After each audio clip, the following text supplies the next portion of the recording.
A co byl tím? Tak co? Jak se cítíš? Pozovali jsme nové dresy. Od spolubojovníků. Fajný to model. Model akorát pro mě. A jak se cítíš před dnešním zápasem? Před dnešním zápasem, koukejte, nohy mám, jo. Máme nasraný, tak to asi bude. Takže kolik gólů bude? Kolik gólů bude? Já myslím, že dáme půl gólu. Půl gólu, to není fér. Asi 4. 4. Tak byste ještě mohli vyhrát, ale.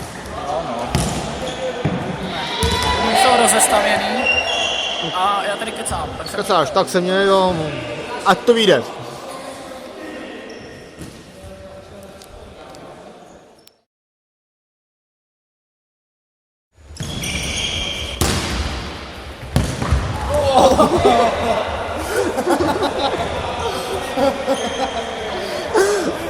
Že vlastně... Já jdeme. To jsem chtěl tohle.